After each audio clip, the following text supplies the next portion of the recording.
नमस्कार दोस्तों, स्वागत है आपका विक्रम क्लासेस पर। हिंदी के महत्वपूर्ण प्रश्नों के साथ में जो हिंदी से संबंधित सभी वन एग्जाम काफ़ी महत्वपूर्ण है। तो चलिए शुरू करते हैं अपने पहले क्वेश्चन से। काठ होना मुहावरे का अर्थ है, सही आंसर है ए स्तब्ध होना। क्वेश्चन नंबर 2, आए थे हरिभजन को ओटन लगे कपास, लोकोक्ति का अर्थ क्या है? सही आंसर है बी उच्च लक्ष्य लेकर चलना और निम्न कार्य करना।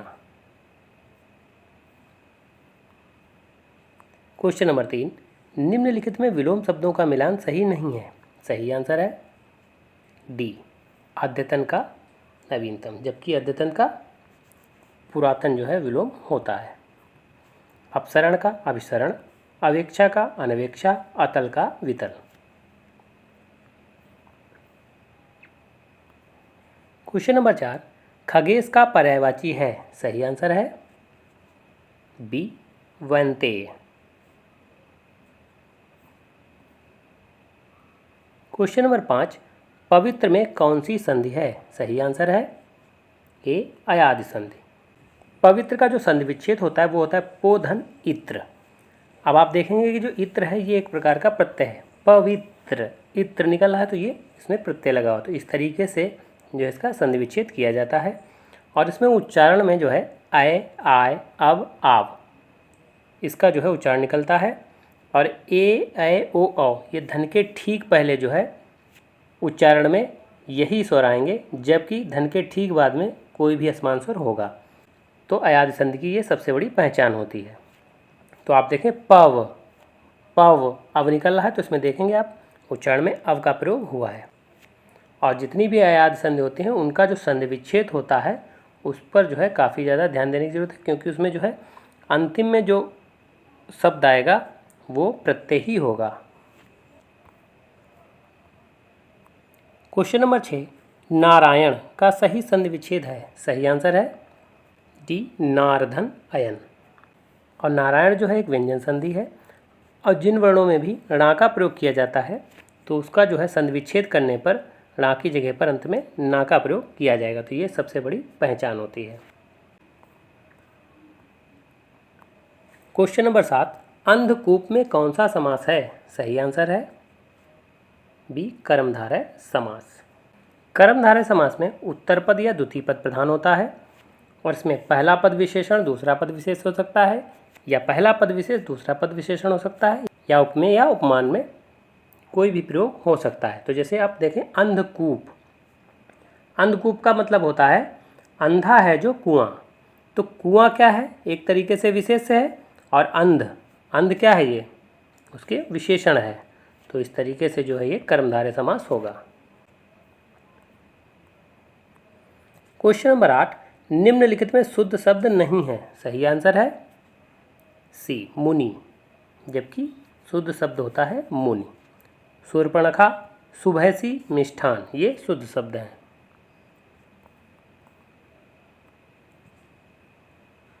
क्वेश्चन नंबर 9, तरणी तरणी शब्दों का सही अर्थ है। सही आंसर है ए सूर नाव। तरणी का मतलब होता है सूर और तरणी मतलब नाव।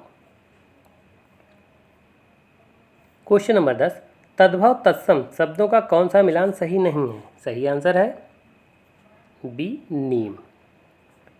नीम का जो तत्सम होता है वो निम्ब होता है, और नींबू का जो तत्सम होता है वो निम्बक होता है। पसीना का प्रश्न, बैल का बलिवर्द, और भभूत का विभू तत्सम होता है। क्वेश्चन नंबर 11, अंबर पनघट में डूबो रही, तारा घट ऊषा ना गरी, निम्न में कौन सा अलंकार है? सही आंसर है ए रूपक अलंकार। रूपक अलंकार का मतलब होता है जहाँ उपमेय में उपमान का भेद रहित आरोप हो, और उपमेय और उपमान के बीच जो है योजक चिन्ह का प्रयोग किया गया हो। तो ये सबसे बड़ी पहचान होती है रूपक अलंकार की। क्वेश्चन नंबर 12, निम्नलिखित में कौन सा मिलान सही नहीं है? सही आंसर है डी भूले बिसरे चित्र। भूले बिसरे चित्र जो है ये भगवती चरण वर्मा की रचना है, जबकि कुकुरमुत्ता सूर्यकांत त्रिपाठी निराला की, भारत दुर्दशा भारतेंदु हरिश्चंद्र की, और उर्वशी जयशंकर प्रसाद की। क्वेश्चन नंबर 13, व्यवसाय संबंधी पत्र में संबोधन क्या होगा? सही आंसर है बी महोदय। क्वेश्चन नंबर 14, उच्चारण की दृष्टि से वाह है। सही आंसर है सी दंतोष्ठ। और हिंदी से संबंधित जितने भी क्वेश्चन बन सकते हैं वो सभी जो है इसमें कवर करने की कोशिश की जाती है ताकि आप अच्छी तरीके से जो है रिवाइज कर सकें।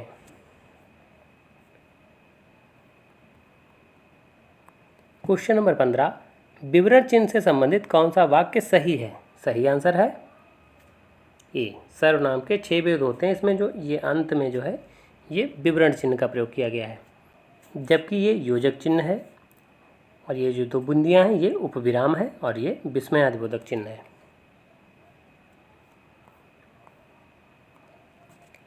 क्वेश्चन नंबर 16, व्याप्त में उपसर्ग है। सही आंसर है सी वी। जब कभी शब्द के शुरुआत में आदि वा और या का प्रयोग किया जाए तो वहाँ पर हमेशा जो उपसर्ग होगा वो वी ही होगा। क्वेश्चन नंबर 17, इतिहास में कई चंद्रगुप्त मिलते हैं, रेखांकित शब्द में कौन सी संज्ञा है? सही आंसर है डी जातिवाचक। चंद्रगुप्त एक तरीके से व्यक्तिवाचक संज्ञा है, लेकिन कह रहा है इतिहास में कई चंद्रगुप्त मिलते हैं, तो ये एक तरीके से उपमा दी जा रही है, तो इसलिए ये जातिवाचक संज्ञा होगी। क्वेश्चन नंबर 18, मंत्री शब्द का लिंग क्या है? सही आंसर है ए पुल्लिंग।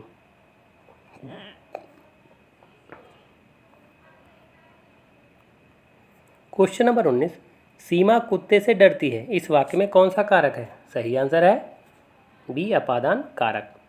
चूँकि डरना, घृणा, प्रेम या अलग होना अपादान कारक की जो व्यक्ति होती है वो से होती है या अलगाव से संबंधित होता है। क्वेश्चन नंबर 20, सीधा शब्द का निम्नलिखित में किस रूप में प्रयोग नहीं किया जा सकता है? सही आंसर है डी सर्वनाम। संज्ञा, विशेषण, क्रिया विशेषण में इसका प्रयोग किया जा सकता है।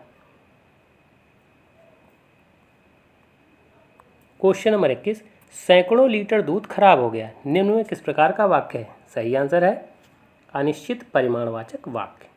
चूंकि कह रहा सैकड़ों लीटर दूध, परिमाण का मतलब होता है कि मात्रा की बात करेगा, तो यहाँ सैकड़ों लीटर मात्रा की बात कर रहा है, और चूंकि सैकड़ों है कोई निश्चित नहीं है इसलिए अनिश्चित परिमाणवाचक होगा।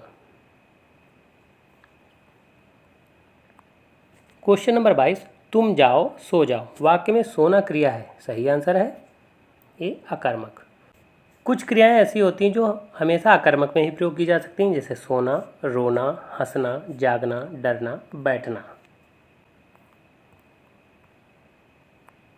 क्वेश्चन नंबर 23, यदि बारिश होती तो सूखा न पड़ता, इस वाक्य में काल का कौन सा रूप है? सही आंसर है डी हेतु हेतुमत भूतकाल। कह रहा यदि बारिश होती तो सूखा ना पड़ता, ये भूतकाल की बात कह रहा है इसलिए हेतु हेतुमत होगा, क्योंकि जब एक क्रिया दूसरी क्रिया पर निर्भर हो तो वहाँ पर हेतु हेतुमत होता है। जैसे कह रहा है यदि बारिश होती तो सूखा ना पड़ता, तो वो इस पर निर्भर है। तो इस तरीके से चाहे वो भूतकाल में हो, भविष्यकाल में हो या वर्तमान में हो, तो वो हेतु हेतुमत होता है। क्वेश्चन नंबर 24, पुस्तक के बिना कैसे पढ़ोगे में संबंध बोधक अव्यय कौन सा है? सही आंसर है बी बिना। चूँकि इसमें जो पुस्तक है ये क्या है, ये एक तरीका मतलब संज्ञा है, पढ़ना एक क्रिया है, और कैसे जो है ये सर्वनाम है, तो इसमें जो अव्यय होगा वो होगा बिना।